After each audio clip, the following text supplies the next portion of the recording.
Hello friends, आज हम कक्षा 10 गणित चैप्टर नंबर 1 वास्तविक संख्याओं इस टॉपिक को डिस्कस करने चल रहे हैं। इस टॉपिक से प्रतिवर्ष हाई स्कूल बोर्ड परीक्षा में 3 से 4 अंकों के प्रश्न अवश्य पूछे जाते हैं। तो इस हिसाब से ये वीडियो आपके लिए बहुत ही इम्पोर्टेंट होने वाला है।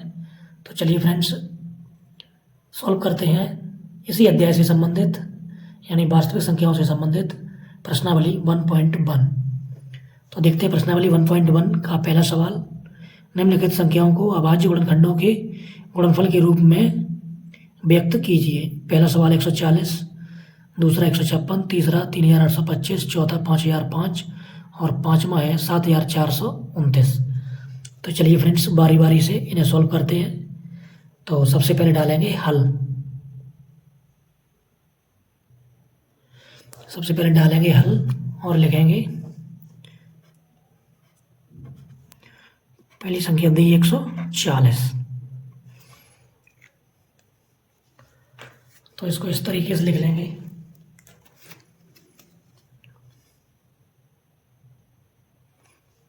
अब लिखेंगे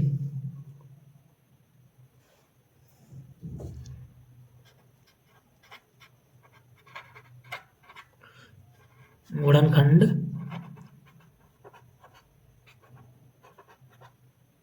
करने पर। तो इस तरीके से लिख लेंगे 140। अब इसको हम सबसे पहले काटेंगे 2 से, क्योंकि इकाई के स्थान पर 0, 2, 4, 6 और 8 इनमें से कोई अंक हो तो उस संख्या को हम 2 से विभाजित करेंगे। तो सबसे पहले काटेंगे 2 से। 2 का भाग देंगे 1 में, 1 में जाएगा नहीं तो हम देंगे 14 में। 2 का भाग 14 में जाएगा, 2 सत्ते 14 7 बार, और 2 का भाग 0 में देंगे, फिर 0 में जाएगा 0 बार। अब इकाई में फिर 0 है तो फिर 2 से काटेंगे। 2 का भाग देंगे 7 में तो जाएगा 2 और 6 3 बार। अब 1 बच गया और ये 0, ये हो जाएगा 10। अब 2 का भाग 10 में देंगे, 2 पंचे 10, 5 बार चला जाएगा। अब ये संख्या 2 से नहीं कटेगी।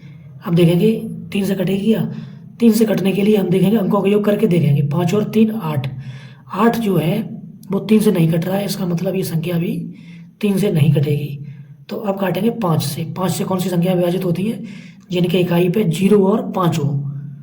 तो यहाँ पे 5 है, इसलिए ये संख्या 5 से कट जाएगी। तो काटेंगे 5 का पाड़ा पड़ेंगे, 5 सत्ते 35, 7 बार कट गई।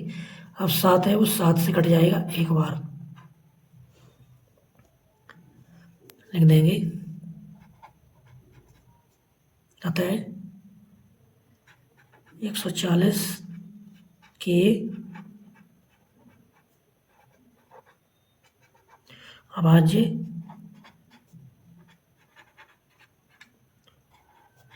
गुणनखंड बराबर 2 गुणा 2। ये है अभाज्य गुणनखंड 140 के। 2 गुणा 2 गुणा 5 गुणा 7, 5 गुणा 7।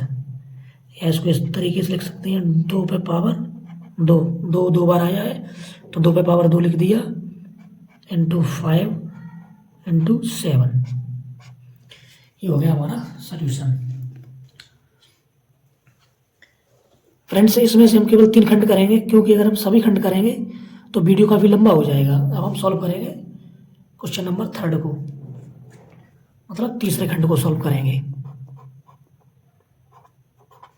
तीसरा खंड क्या दिया है? 3825।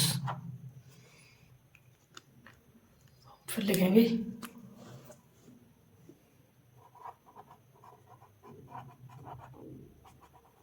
अभाज्य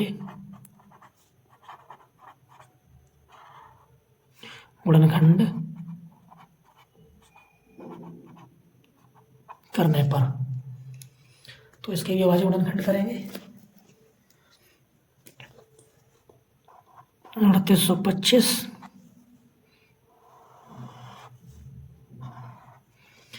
अब देखेंगे ये संख्या 2 से नहीं कटेगी, क्योंकि इसके इकाई पे 0, 2, 4, 6, 8 इनमें से कोई अंक नहीं है। अब इसके अंकों का योग करके देखेंगे, अगर वो 3 से कट जाएगा तो ये संख्या भी 3 से कट जाएगी। 5 2 7, 7 8 15, 15 3 18, यानी 3 छक 18, यानी इसके अंकों का योग 3 से विभाजित हो रहा है, इसलिए ये संख्या भी 3 से पूर्णतः कट जाएगी।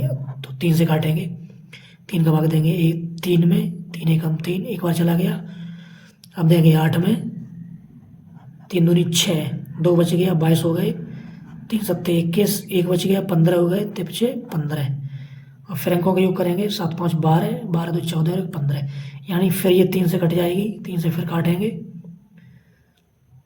3 का भाग 1 में नहीं जाएगा तो देंगे 12 में, 3 चौक 12, अब देंगे 7 में, क्योंकि यहाँ पे कुछ नहीं बचा है, तो 3 दूनी 6, अब बच गया 1, ये हो गया 15, 3 पचे 15, 5 2 7 और 4 11, यानी अब ये संख्या 3 से नहीं कटेगी, अब काटेंगे 5 से, क्योंकि इकाई पे 5 और 0 हो तो वो संख्या 5 से अवश्य कट जाएगी। 5 का भाग 4 में देंगे, नहीं जाएगा, अब देंगे 42 में, 5 अट्ठे 40, 2 बच गए, 25 हो गए, 55 25, फिर काटेंगे 5 से, 5 एकम 5, 3 बच गए, 35 हो गए, 5 सत्ते 35। अब ये संख्या सीधे सीधे 17 से ही कटेगी, क्योंकि ये अभाज्य संख्या है। 17 एकम 17, हम लिख देंगे अतः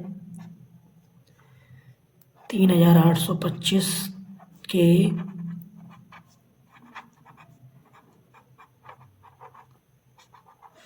अभाज्य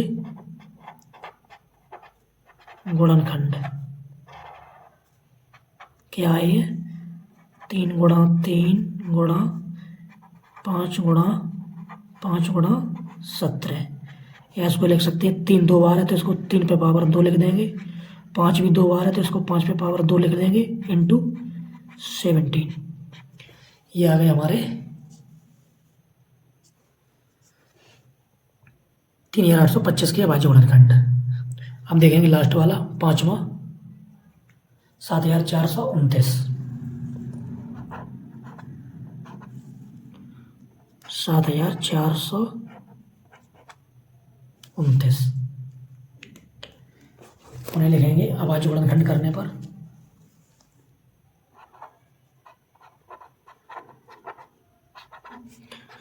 अभाज्य गुणनखंड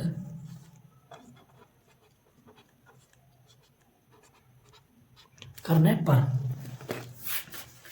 इसको लिख लेंगे उसी तरीके से 7429। अब फ्रेंड्स इसको सॉल्व करेंगे, काटेंगे, देखिए ये 2 से नहीं कटेगी क्योंकि इकाई पे 2 4 6 8 0 कोई अंक नहीं है। अब 3 से काट के देखेंगे, 9 2 11, 11 4 15, 15 7 22, यानी 3 से भी नहीं कट रही है, और ये 5 से भी नहीं कटेगी क्योंकि इकाई पे 0 और 5 नहीं है। अब ये 7 से काट के देखेंगे, 7 एकम 7, 7 छक 42 और बचे 9, यानी ये 7 से भी नहीं कटेगी। तो अब इसको काट के देखेंगे 11 से, 11 छक्का 66, अब कितने बच गए? 8 बच गए, 82 हो गए, 11 सत्ती 77, 5 बचे 59 हो गए, यानी 11 से भी नहीं कट रही है। और इसको ये 13 से काटेंगे तो 13 से भी नहीं कटेगी, ये सीधे सीधे 17 से कटेगी, तो काटेंगे 17 से, 17 चकू 68, यानी 4 बार भाग जाने के बाद अब बच गए यहाँ पे 6, 62 हो गए, 17 थी 51, अब बच गए 11 और ये 9, 119 हो गए, 17 सत्ते 119। अब ये 17 से कटेगी क्या? 17 दूनी 34, 9 बच गए, यानी ये 17 से भी नहीं कट रही है। अब ये 19 से काट के देखेंगे, 19 दूनी 38, 19 दूनी 57, यानी अब ये 19 से कट रही है, तो इसको 19 से काट दिया। 17 दूनी 34 और 19 दूनी 38, 19 दूनी 38, अब बच गए कितने यहाँ पे? 5 बच गए, 57 हो गए, 19 दियो 57। अब ये 23 है, 23 से 30 कट गया एक बार, लिख देंगे अतः 7429 के अभाज्य गुणनखंड 17 गुणा 19 गुणा 23। ये आ गए 7429 के अभाज्य गुणनखंड। अब दोस्तों आपके लिए 156 और 5005 ये दो होमवर्क हैं, इसको आप गुणनखंड कर लेना। इसी तरीके से करना है आपको। चलते हैं 1.1 प्रश्नावली का दूसरा सवाल। पूर्णांकों के निम्नलिखित युग्मों के HCF और LCM ज्ञात कीजिए तथा इसकी जांच कीजिए कि दो संख्याओं का गुणनफल equal to HCF into LCM है। पहला खंड है 26 और 91, दूसरा खंड है 510 और 92, तीसरा खंड है 336 और 54। तो फ्रेंड्स सबसे पहले सॉल्व करेंगे पहला खंड। सबसे पहले डालेंगे हल और लिखेंगे दिया है। क्या दिया है? 26 और 91, 26 और 91। तो सबसे पहले 26 के फैक्टर करेंगे, 2 से काटेंगे क्योंकि इकाई पे 6 है। 2 से कटने के लिए हमने बताया था इकाई के स्थान पर 0, 2, 4, 6, 8 ये अंक होने चाहिए। तो 2 से कट जाएगी आराम से। 2 एकम 2, हम 2 का भाग देंगे 6 में, तो 3 6 3 बार चला गया। अब ये संख्या 2 से कटेगी नहीं, 13 अभाज्य संख्या है तो ये 13 से ही कटेगी। 13 एकम 13। ये आगे 26 के फैक्टर अब करेंगे 91 के फैक्टर। ये संख्या 2 से कटेगी नहीं क्योंकि इकाई पे 2, 4, 6, 8 और 0 नहीं है। अब से 3 से देखेंगे। 3 से कटने के लिए अंकों का योग करते हैं, 9 और 1 10, यानी ये संख्या 3 से भी नहीं कटेगी, ये 5 से भी नहीं कटेगी। अब इसको 7 से काटेंगे। 7 एकम 7, 7 का भाग 9 में दिया, एक बार गया, 2 बचे 21 हो गए, 7 3 21। अब ये 13 अभाज्य संख्या है तो ये 13 से ही कट गई। इसको लिख लेंगे 26 इक्वल टू, यानी 26 के फैक्टर आए हैं 2 इंटू 13 और 91 के फैक्टर आए हैं, कितना आए हैं 7 और 13। ऐसे लाइन खींच लेंगे। पहले निकालेंगे मासा। मासा कैसे निकालते हैं? जो दोनों में कॉमन होता है। कॉमन क्या है? 13। तो मासा कितना हो गया? 13। अब निकालेंगे लासा।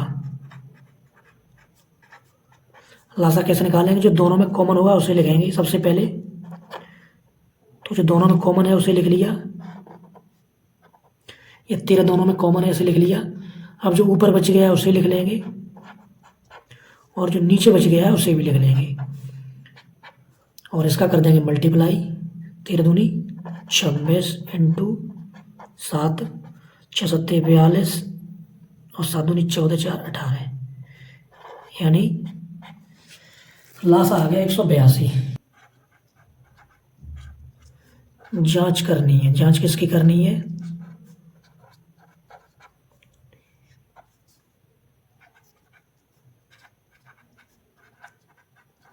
संख्याओं का गुणनफल equal to HCF into LCM।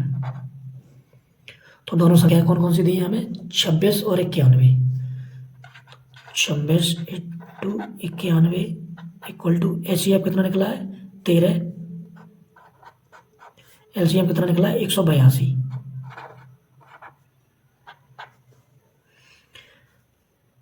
अब 26 और 91 का गुणा करेंगे और इधर इसका भी करेंगे। 13 दूनी 26, 13 अट्ठे 104 और 2 हासिल 106। अब हासिल हो गई 10, 13 एकम 13 और 10 23, 2366। ऐसे इसका करेंगे 26 एकम 26 की 6 हासिल हो गई 2 और 26 निम्मा हो गया 234, 234 और 2 236, यानी ये दोनों बराबर हो गया। अतः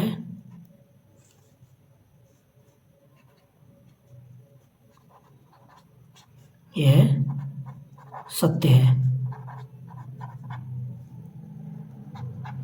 क्या सत्य है? कि मतलब दोनों संख्याओं का गुणनफल उसके मासा और लासा के गुणनफल के बराबर होता है।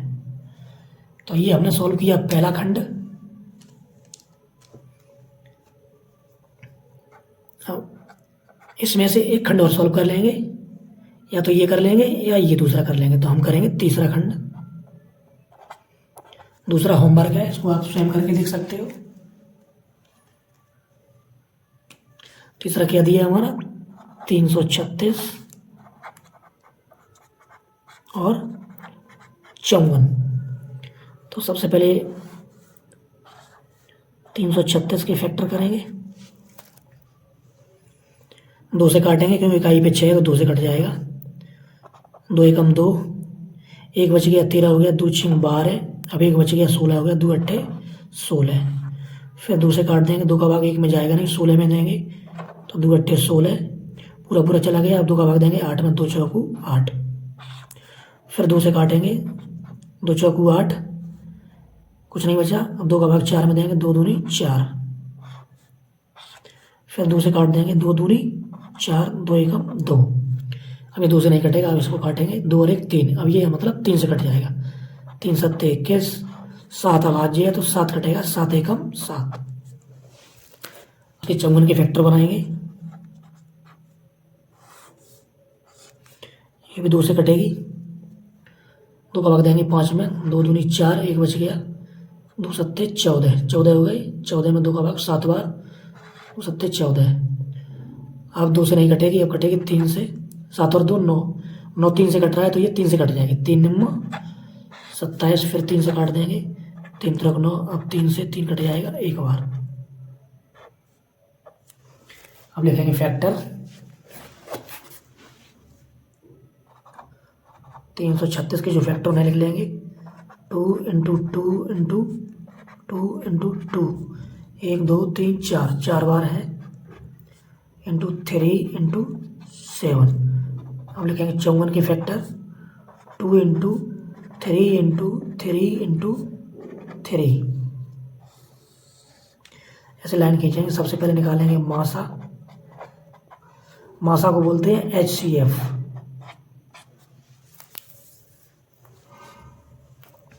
तो जो कॉमन होगा मासा में, जो कॉमन होता है दोनों हम वही लेंगे। ये 2 कॉमन है, 2 ले लेंगे, और ये 3 कॉमन है,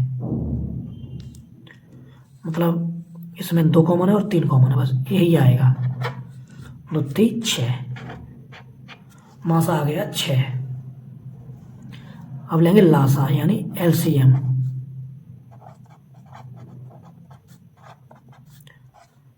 लासा कैसे निकालते हैं, जो दोनों में कॉमन है सबसे पहले उन्हें लिख लेंगे। ये 3 कॉमन आ गया और ये 2 कॉमन हो गया। हम जो ऊपर बचा है उसे लिखेंगे सभी को। ऊपर बच गया 2 2 2, 2 इंटू 2 इंटू 2, और ये 2 लिखने के बाद 3 बार। अब बच गया ऊपर 7, और नीचे क्या बच गया 3 इंटू 3, 3 इंटू 3। ये आ गया लासा। 2 3 6, 6 दूनी 12, 12 दूनी 24, 24 दूनी 48,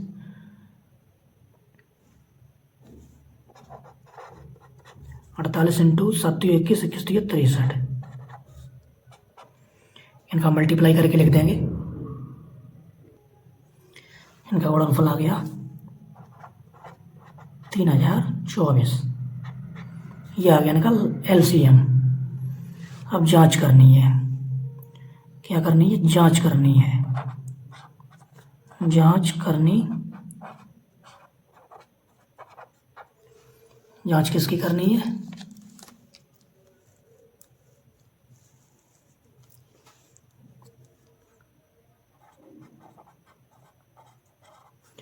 दोनों संख्याओं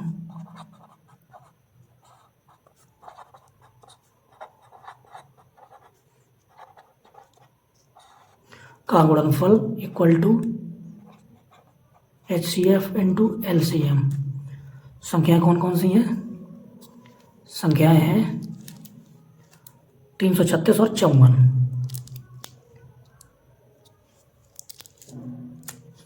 संख्या ले लें 336 इंटू 54 इक्वल टू HCF निकाला है 6 इंटू LCM निकाला है 3024। तो इनका मल्टीप्लाई करेंगे तो कितना आएगा, 6 चौक 24 की 4, हासिल 2, 6 दूनी 12 और 2 14, 14 की एक और लिख लेंगे क्योंकि यहाँ पे 0 है, 6 18, 18,144। इधर भी मल्टीप्लाई करेंगे तो 18,144 इधर भी आएगा, तो ये सत्य है। क्या लिख देंगे? सत्य है। क्या सत्य है? दोनों संख्याओं का जो गुणनफल है वो इनके मासा और लासा के गुणनफल के बराबर है। तो फ्रेंड्स यहाँ पर पहला और तीसरा दोनों खंड हमने सॉल्व कर दिए हैं। अब यहाँ पे जो दूसरा खंड बचा है 510 और 92, इसको आप स्वयं करके देखेंगे। चलिए फ्रेंड्स, तो अब सॉल्व करते हैं प्रश्नावली 1.1 का तीसरा प्रश्न। अभाज्य गुणनखंड विधि द्वारा निम्नलिखित पूर्णांकों के मासा और लासा ज्ञात कीजिए। तीसरे का पहला खंड है 12, 15 और 21, दूसरा खंड है 17, 23 और 29, और तीसरा खंड है 8, 9 और 25। तो सबसे पहले डालेंगे हल और लिखेंगे पहला खंड 12, 15 और 21। इसका हमें अभाज्य गुणनखंड विधि द्वारा इन पूर्णांकों का मासा और लासा ज्ञात करना है, जैसा कि हम क्वेश्चन नंबर 2 में पहले ही कर चुके हैं। तो चलिए फ्रेंड्स, इसे सॉल्व करते हैं। तो सबसे पहले हम 12, 15 और 21 की फैक्टर करेंगे। ये छोटी छोटी संख्याएं हैं, इनकी हम डायरेक्ट फैक्टर कर लेंगे। सबसे पहले लिखेंगे 12 इक्वस टू, 12 के फैक्टर क्या होते हैं? 2 इंटू 2 इंटू 3, यानी 2 दूनी 4, 4 3 12। इसी प्रकार 15 के फैक्टर लिखेंगे 15 इक्वस टू 3 इंटू 5, तो बचे 15। इसी प्रकार 21 के फैक्टर लिखेंगे 3 7 21, 3 इंटू 7। अब एक लाइन खींच लेंगे इस तरीके की। सबसे पहले निकालेंगे मासा, मासा जो तीनों में कॉमन होगी। तीनों में कॉमन क्या है? 3 यहाँ भी है, 3 यहाँ भी है और 3 यहाँ भी है, यानी तीनों में 3 कॉमन है, तो इनका मासा हो गया 3। और अब निकालेंगे लासा। मासा को बोलते हैं HCF। HCF हमारा कितना आ गया? 3। अब निकालेंगे लासा, यानी जो तीनों में कॉमन है सबसे पहले उसे लिखेंगे। तीनों में कॉमन क्या है? 3, तो सबसे पहले हमने 3 लिख लिया। अब जो यहाँ पे बच रहा है इसको लिख लेंगे 2 इंटू 2। अब यहाँ पे बच गया 5, इसको लिख लेंगे। अब यहाँ पे बच गया 7, इसको भी लिख लेंगे। अब इनका मल्टीप्लाई करके लिख लेंगे 3 दूनी 6, 6 दूनी 12, 12 पंजे 60, 60 का मल्टीप्लाई करेंगे यानी 6 7 42, ये हो गया 420। यानी इनका लासा कितना आ गया? लासा को क्या बोलते हैं? LCM। LCM कितना आ गया? 420। अब सॉल्व करते हैं सेकेंड खंड। दूसरा खंड है 17, 23 और 29। चलिए इनका भी निकालेंगे इसी प्रकार। 17 के फैक्टर करेंगे। 17 का भाज्य संख्या है तो उसके कोई फैक्टर नहीं होंगे। इसको हम 1 इंटू 17 इस तरीके से लिख लेंगे। इसी प्रकार 23 भी एक अभाज्य संख्या है, उसके भी हम 1 इंटू 23 इस तरीके से कर लेंगे फैक्टर। इसी प्रकार 29 को भी इसी प्रकार लिख लेंगे, क्योंकि 29 भी एक अभाज्य संख्या है। 1 इंटू 29। तो सबसे पहले हम इनका निकालेंगे मासा, मासा। तो तीनों में एक के अलावा कुछ कॉमन नहीं है, तो मासा इनका आ गया 1। और मासा को हम लोग बोलते हैं HCF, यानी हाईएस्ट कॉमन फैक्टर। अब निकालेंगे लासा। तो इसमें कॉमन क्या है? 1 है, और ये सारी अभाज्य संख्याएं हैं तो इनका डायरेक्ट मल्टीप्लाई हो जाएगा। 17 इंटू 23 इंटू 29। अगर हम इन सब का मल्टीप्लाई करेंगे तो हमें कितना मिलेगा? मल्टीप्लाई इनका आ जाएगा 11,339। ये आ गया इनका लासा यानी LCM। इसी प्रकार हम थर्ड क्वेश्चन को भी सॉल्व कर लेंगे। थर्ड क्या है, 8, 9 और 25, इसको भी सॉल्व करेंगे। इसके भी इसी प्रकार फैक्टर लिखेंगे, 8 के फैक्टर लिखेंगे 2 इंटू 2 इंटू 2, और सुविधा के लिए 1 और इसमें लिख लेंगे 1 इंटू 2 इंटू 2 इंटू 2। इसी प्रकार 9 के फैक्टर करेंगे 1 इंटू 3 इंटू 3। इसी प्रकार 25 के फैक्टर करेंगे 1 इंटू 5 इंटू 5।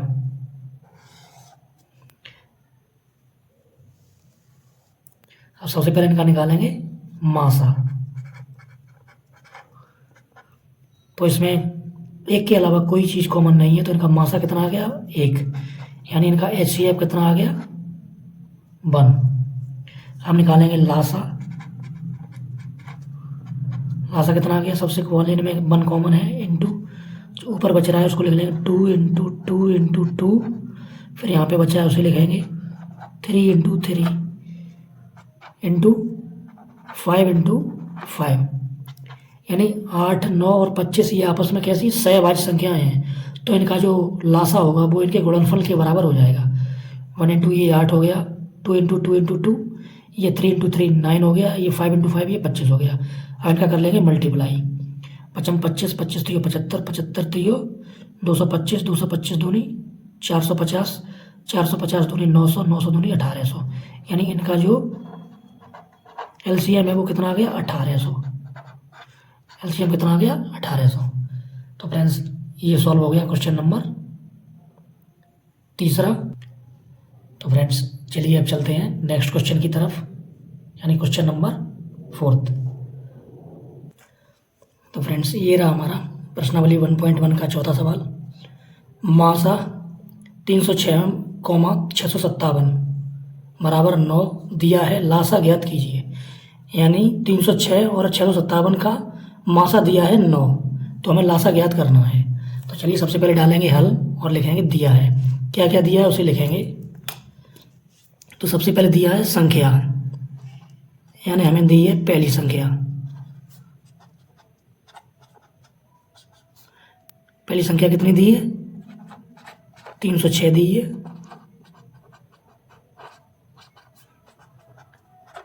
दूसरी संख्या हमें कितनी दी है, 657 दी है। और मासा यानी HCF, इनका HCF हमें दिया है 9, तो हमें LCM यानी लासा हमें इनका ये हमें निकालना है। तो लिखेंगे हम जानते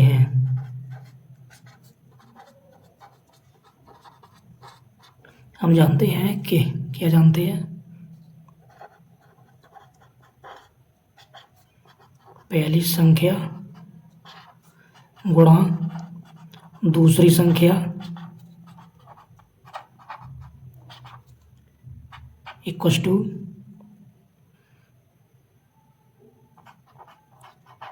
HCF इंटू LCM। पहली संख्या दी है हमें 306 इंटू दूसरी संख्या दी है 657। हमें HCF यानी मासा दिया है 9 इंटू LCM हमें निकालना है, या LCM बराबर 306 इंटू 657, इसका भाग लग जाएगा इधर, डिवाइड बाई 9। हम 9 से काट देंगे, 9 एकम 9, 9 सत्ते 63 और 9 3 27। अब 306 इंटू 73, इसका कर लेंगे मल्टीप्लाई, ये आ जाएगा 22,338। ये आ गया इनका लासा। तो लिख देंगे अतः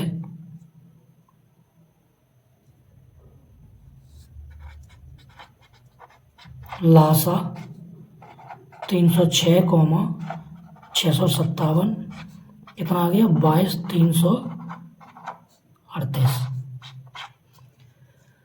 तो फ्रेंड्स ये रहा हमारा प्रश्नावली 1.1 का चौथे सवाल का कंप्लीट सॉल्यूशन। यह है प्रश्नावली 1.1 का क्वेश्चन नंबर 5। जांच कीजिए कि क्या किसी प्राकृतिक संख्या n के लिए संख्या 6n अंक 0 पर समाप्त हो सकती है। यानी जो संख्या 6n है वो क्या इकाई का स्थान पर 0 आ सकता है इसमें, ये हमें बताना है। तो चलिए फ्रेंड्स इसे सॉल्व करते हैं। जो दिया है उसे लिखेंगे हल।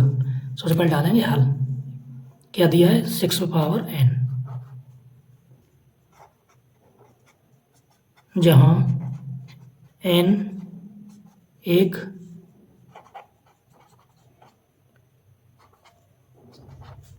प्राकृत संख्या है।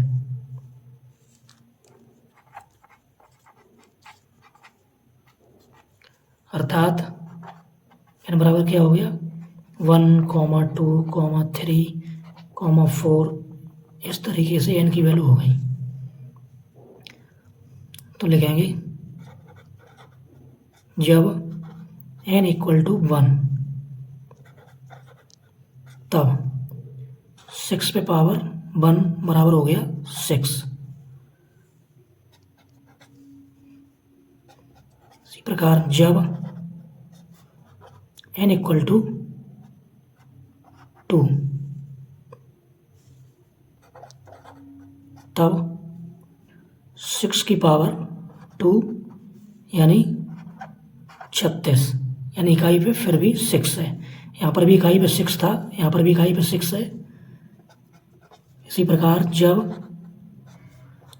n इक्वल टू 3 तब 6 की पावर 3 यानी 2 से 16, फिर भी इकाई पर 6 है। इसी प्रकार जब n इक्वल टू 4 तब 6 की पावर 4 इक्वल टू 6 रंग 36, 6 कम 6 3 9, 6 दूनी 12, यानी 1296। यानी चाहे कोई सी कंडीशन हो इकाई के स्थान पर हमेशा 6 ही आता है। तो हमने देखा n की चाहे कोई वैल्यू लें, चाहे 1 लें, चाहे 2 लें, चाहे 3 लें, चाहे 4 लें, और इससे आगे भी वैल्यू अगर लेंगे, बड़ी वैल्यू लेंगे, तो भी 6 टू द पावर n है उसके इकाई के स्थान पर 6 ही आएगा। मतलब उसके इकाई के स्थान पर शून्य प्राप्त नहीं होगा। इसलिए हम लिख देंगे अतः किसी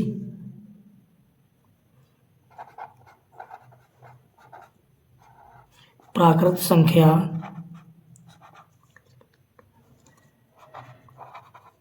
n के लिए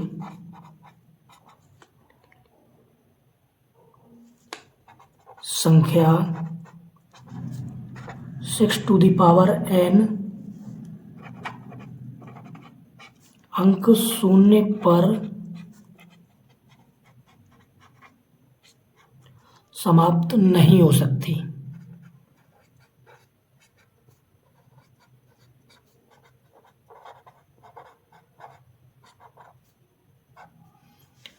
तो फ्रेंड्स ये रहा हमारा प्रश्नावली 1.1 का क्वेश्चन नंबर 5 का सलूशन। तो फ्रेंड्स ये रहा प्रश्नावली 1.1 का 6वां सवाल। व्याख्या कीजिए कि 7 × 11 × 13 + 13 और 7 × 6 × 5 × 4 × 3 × 2 × 1 + 5 भाज्य संख्याएं क्यों हैं। ये हमें बताना ये संख्या भाज्य क्यों है। तो सबसे पहले डालेंगे हल, और दिया है पहली संख्या ये है और दूसरी संख्या ये है। इसको हम अलग अलग सॉल्व करेंगे।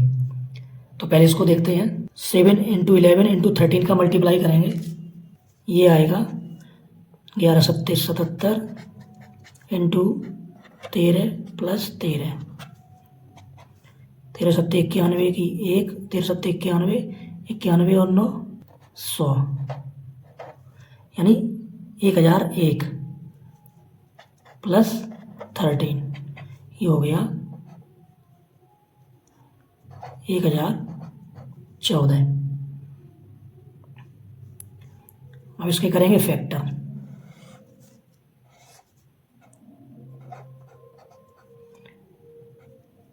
इसके 2 से काट देंगे, 2 पंजे 10। अब 1 में भाग देंगे, 1 में जाएगा नहीं तो भाग टूटे की बंदी लगाएंगे। अब देंगे 14 में, 2 सत्ते 14। अब ये 2 से नहीं कटेगा, 5 7 12। अब यानी ये 3 से कट जाएगा, क्योंकि अंकों का योग है वो 3 से कट रहा है। तो 3 का भाग देंगे 5 में, 3 एकम 3। अब बच गए 2, यहाँ हो गया 20। 20 में भाग जाएगा, 3 छक्का 18, फिर बच गए 2, 27 हो गए, 3 ने 27। अब ये कट जाएगा 13 से, 13 का भाग देंगे 16 में, एक बार जाएगा, 13 एकम 13, 3 बच गए 39 हो गया, 13 3 39। अब 13 का भाग देंगे 13 में, एक बार जाएगा, लिख देंगे चूंकि 1014 के गुणनखंड कितना है, 2 × 3 × 13 × 13। ये आगे इसके गुणनखंड लिख देंगे 1014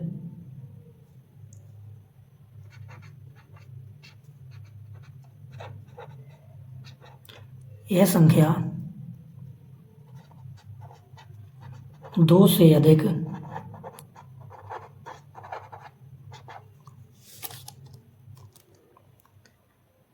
गुणनखंडों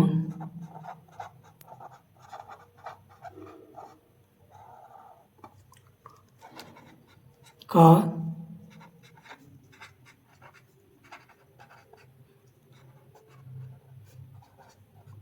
गुणनफल है।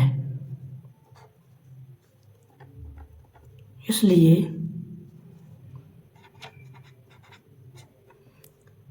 अतः यह एक संयुक्त संख्या है।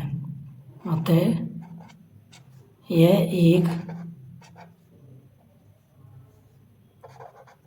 भाज्य संख्या है। क्या लिखेंगे, भाज्य संख्या है। तो ये भाज्य संख्या क्यों है, क्योंकि इसके 2 से अधिक गुणनखंड बन रहे हैं, 2 बन रहा है, 3 बन रहा है और 13 बन रहा है, इसलिए यह एक भाज्य संख्या हो गई। अब इसी प्रकार इसको सॉल्व करेंगे।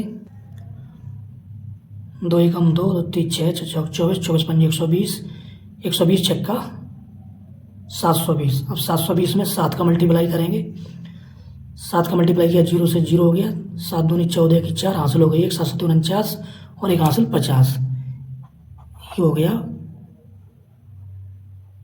5040 प्लस 5। ये संख्या आ गई हमारी। अब इसके फैक्टर कर लेंगे 5045 के।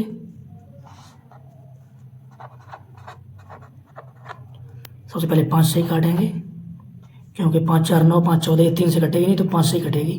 5 एकम 5, 5 का भाग 0 में जाएगा 0 बार। अब 5 का भाग 4 में जाएगा नहीं तो भाग टूटे की बंदी लगाएंगे। 5 का भाग देंगे 45 में, 5 ने 45, 9 और 1 10, यानी जो 1009 है वो एक अभाज्य संख्या है, तो ये 1009 से ही विभाजित होगी।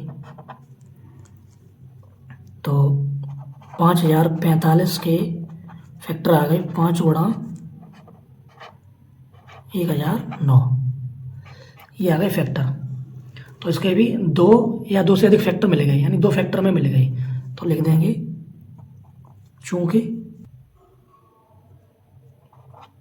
चूंकि यह है 2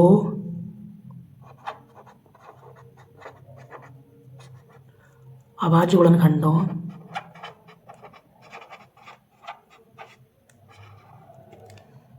चूंकि यह 2 अभाज्य गुणनखंडों 5 व 1009 का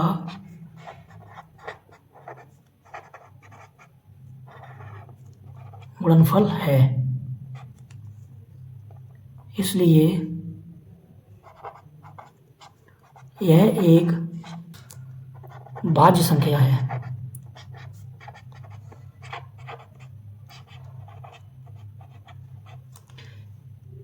इसलिए यह एक भाज्य संख्या है। तो फ्रेंड्स, ये रहा प्रश्नावली 1.1 का क्वेश्चन नंबर 6 का कंप्लीट सॉल्यूशन।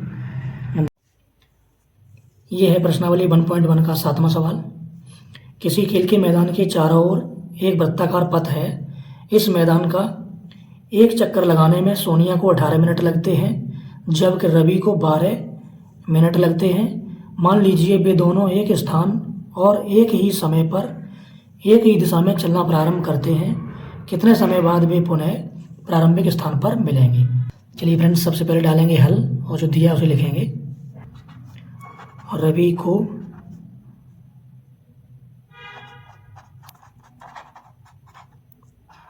वृत्ताकार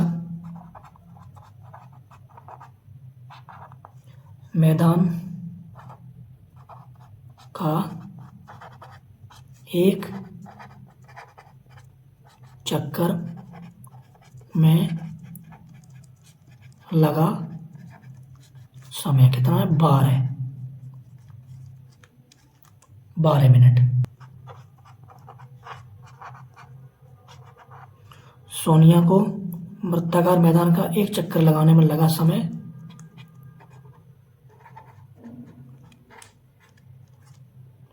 18 मिनट। अब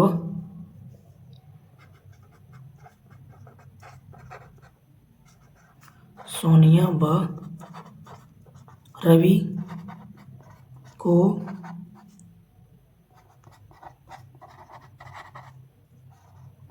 प्रारंभिक स्थान पर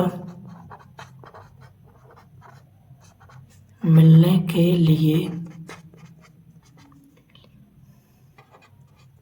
हमें 18 तथा 12 का लासा ज्ञात करना होगा। अब सोनिया और रवि को प्रारंभिक स्थान पर मिलने के लिए हमें 18 तथा 12 का लासा ज्ञात करना होगा। 18 तथा 12 के गुणनखंड करने पर 2 गुणा 3 गुणा 3 12 इक्वल्स टू 2 गुणा 2 गुणा 3। हमें निकालना है लासा।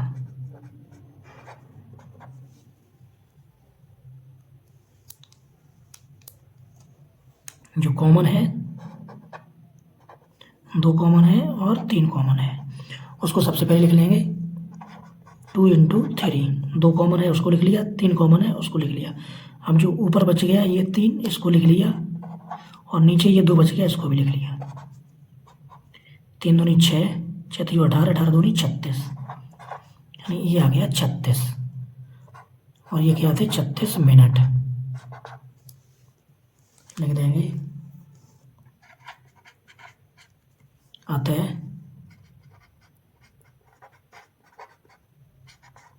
सोनिया व रवि पुनः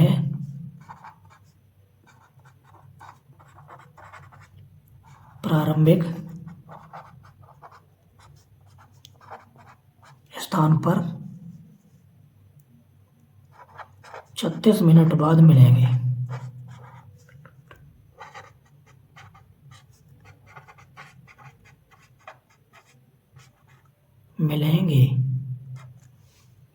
फ्रेंड्स, ये रहा इस प्रश्नावली का कंप्लीट सॉल्यूशन। अगर वीडियो अच्छा लगा हो तो वीडियो को लाइक करें और शेयर करें और हमारे चैनल को सब्सक्राइब करें। Thank you for watching this video.